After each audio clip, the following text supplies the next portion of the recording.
Welcome to JVR Industries. Today we're going to go over how to vacuum seal your mason jars in a JVR Vac110 chamber vacuum sealer. Now before we get into this, just note that if you're looking to seal anything larger than these 16-ounce mason jars that you see inside the unit, you might want to consider checking out the JVR Vac100 in tandem with the 3-gallon chamber accessory. I'll put the link above to access the video to go over what the capabilities of that unit is. Okay, so now let's go ahead and get into how to vacuum seal mason jars in your JVR Vac110.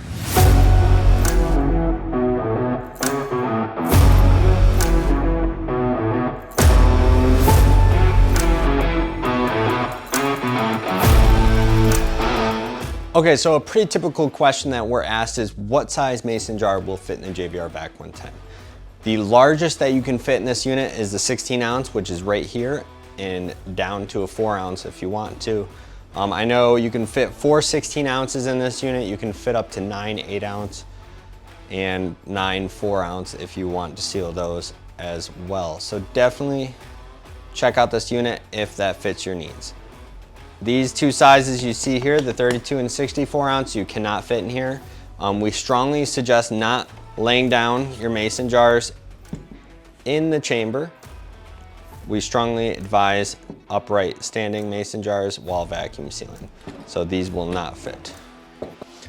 Okay, so another really typical question is, does this process totally replace your normal canning process? No, it does not. This is only for already shelf-stable products or dry goods that you want to seal off indefinitely. So if you're looking to replace your canning process, just know that this will not replace that process, but you can use it for shelf-stable products. So let's go ahead and talk about how to set up your JVR Vac110 to seal off mason jars. So first you're going to want to fill up your mason jars, put those mouth lids on, and finally get those band lids on as well. We do like using just the mouth lids on that even surface, but this is an extra insurance policy, so if you can just get that on, just one thread.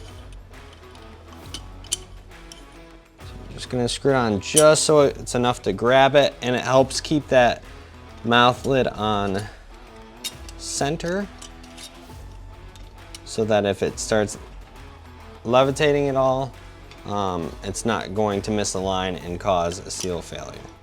Let's go ahead and screw that on just a little bit. Give it a little tug, you know it's set to go, and now we're set to adjust our cycle times to seal these off. Okay, so now we're ready to set those cycle times. Before we get into that, I want to quickly go over how to use your control panel real briefly. Stop is to stop any cycle, whether you're in vacuum seal or cooling cycle, and it will exit out of all three simultaneously. You cannot skip out of vacuum cycle and enter the seal cycle, just know that. Settings is to cycle through any of these seal time, vacuum time, or cool time. It goes through that so that you can adjust those times using the increase or decrease button. So let's go ahead and do that. Hit settings one time and you'll access the first time, which is vacuum time. And 30 seconds is perfect if you're trying to achieve roughly 99% of the air removed. Okay, so go ahead and hit settings one more time. This is gas. Gas is not available on any Vac110. Just make sure you notate that. And then go ahead and hit sealing. Sealing can be set at 0 because we are not sealing anything on the seal bar assembly, whether it be pouches or bags. And then hit settings one more time. Now the cooling ranges from 2 to 9.9. If you want to save that 1 second by adjusting it down 1 second to hit the bottom of the range, go ahead. And then finally hit settings to save out everything you have already adjusted.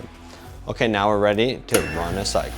Okay, now that the cycle's done, let's go ahead and pull some out and just check that dimple. If you don't hear that popping sound, you know that it's fully vacuum sealed. Go ahead and screw that on. If the dimple is present, consider retesting it. Maybe you have a distorted lid. Sometimes that will happen. So if you use the lid one time before, they become distorted and they're permanently distorted, and you cannot use them for vacuum sealing. So go ahead and grab yourself some new lids. If you don't have any in your house, pick some up. It doesn't hurt to have extras on hand.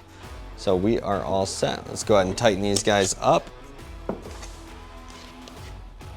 Thanks so much again for watching JVR Industries on YouTube. Feel free to hit that subscribe button as well as the bell so you can be notified on any future content. Don't forget to give us a thumbs up so we know that we're creating content that's fulfilling your needs. Feel free to leave questions and comments below, and any products that you saw in this video will be in the description as well, so you can link to our website and purchase the products. And also feel free to reach out JVR Industries at jvrinc.com if you want to email, or you can call us at 716-206-2500. We're open from 8:30 a.m. till 5 p.m. Eastern Time. Well guys, thanks so much for watching JVR Industries on YouTube. We'll catch you guys soon.